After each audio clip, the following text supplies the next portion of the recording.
इंसानी जिस्म दुनिया की पेचीदा तरीन मशीन है, मोस्ट कॉम्प्लिकेटेड स्ट्रक्चर। 10 इसमें सिस्टम काम कर रहे हैं। ये स्केलेटल हड्डियों का, ये हजम का, डाइजेस्टिव है, सांस का, और 78 ऑर्गन्स हैं, मुख्तलिफ उज़्व, आंख, जिगर, गुर्दा, दिल, फेफड़ा, और 5.6 लीटर खून गर्दिश करता है पूरे जिस्म में, और दिन में 12,000 मील का सफर तय कर लेता है। और 37 खरब खलिए इंसान के जिस्म में सेल्स है। और अब मेडिकल साइंस की सारी तारीख और सारी तहकीकात पढ़ के देख लीजिए, रोजा इन सब को रिफ्रेश कर देता है, ताजा करके सारी सफाई कर देता है। अब देखिए ना, खाने का हजम होना, डाइजेशन, ये बड़ा अहम काम है। जब आप खाना खाते हैं तो पेट में मशीन चलना शुरू हो जाती है। एमालेस, लाइपेस, बाइल, गैस्ट्रिक जूस, सारे एंजाइम्स आते हैं और खाने को डाइजेस्ट करते हैं, हजम करते हैं। और इस वक्त चौके काम हो रहा है पेट में, खून का दबाव भी पेट की तरफ हो जाता है, और पेट को फिर भी पूरा खून नहीं मिलता, वो थोड़ा सा इधर उधर से चुरा भी लेता है, क्योंकि यहां काम हो रहा है। जिस तरह जब इंसान को गुस्सा आता है ना, तो खून का बहाव वो हाथों की तरफ हो जाता है, क्योंकि हो सकता है हाथ को इस्तेमाल करना पड़े। और ये मशीन तो सारा दिन ही चलती रहती है। हम रुकते कहां हैं? कभी यहां खाया, अब वहां खाने जा रहे हैं, अभी इसके साथ खाया, अब वो खा रहे हैं। तो ये चलती रहती है, ये काम होता रहता है। लेकिन रोजे के दौरान ये मशीन रुक गई, पेट में खाना नहीं है, तो दिमाग को अब मौका मिल गया कई दूसरे काम करने का, और वो ताकत जो यहां लग रही थी अब वो दीगर कामों की तरफ लगेगी, जिसमें एक अहम तरीन काम वो डिटॉक्सिफिकेशन है, यानी जिस्म से जहरीले मवाद का इखराज।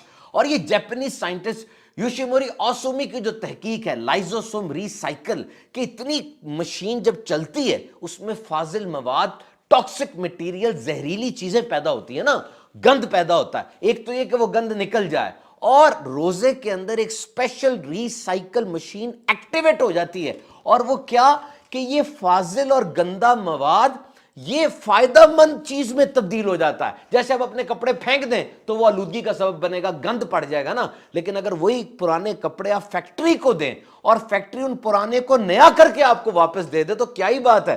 तो रोजा इंसान के जिस्म में ये रिसाइकलिंग शुरू कर देता है। और वेब एमडी में पब्लिश एक आर्टिकल के मुताबिक ये जो डिसिप्लिन्ड हंगर है, नज्म ज़ब्त के साथ, कि ज़ेन बना हुआ है, सुबह खाऊंगा, फिर पीक आवर्स में भूखा रहूंगा, फिर आखिर में खाऊंगा, इस हालत में जिस्म में जो खून गर्दिश कर रहा है ना आपका, उसमें गंद कम से कम है, साफ खून गर्दिश कर रहा है। और ये साफ खून की सप्लाई जब ब्रेन को मिलती है, क्लीनर थॉट्स, बेटर मेमोरी और इंक्रीज शार्पनेस, यानी परेशान कुन नहीं बल्कि अच्छी सोचें आएंगी, मेमोरी, याददाश्त तेज होगी, और इंसान की क्रिएटिविटी, कुछ नया सोचने का उसको मिलेगा। और जिस्म के अंदर गुड हार्मोन जो एंडोर्फिन्स हैं, डोपामीन है, इनकी मिकदार बढ़ती है, तो मायूसियां छटती हैं, और रोजा इंसान को ताजा कर देता है। और ये लिम्फेटिक सिस्टम, यानी इंसान के जिस्म के अंदर जो अपनी आर्मी होती है, जो बाहर से आने वाले जरासीमों को, गंदी चीजों को रोकती है या पीछे करती है, रोजे के अंदर ये रिफ्रेश होती है, इसको भी एक ताजगी मिलती है, और पूरा इम्यून सिस्टम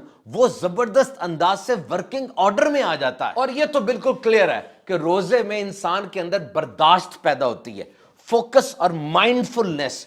आज जो दुनिया में नफ्सियाती बीमारियों का एक सुनामी आया हुआ है, ओवर थिंकिंग की वजह से, यानी इंसान ज्यादा सोच रहा है या बहुत ज्यादा उसकी सोचें इधर उधर बिखर रही हैं, रोजा सोच को सेट कर देता है कि देख बंदे, तू भूखा, तू प्यासा सिर्फ अल्लाह की रजा के लिए।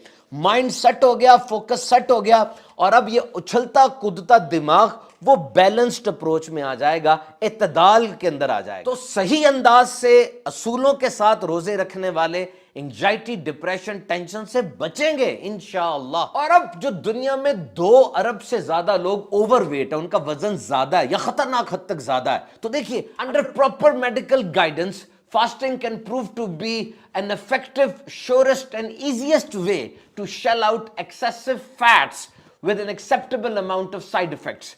सही तरीके से रोजा आपने रखा है तो जिस्म की जायद चर्बी घुलना शुरू हो जाएगी। देखिए, आखिरी खाना कौन सा खाया था? सहरी का ना, 9-10 बजे तक उसकी ताकत मिलती रही, उसके बाद ताकत तो चाहिए, खाना नहीं है, तो जिस्म में जो जायद चर्बी है वो घुलेगी ताकि एनर्जी मिले।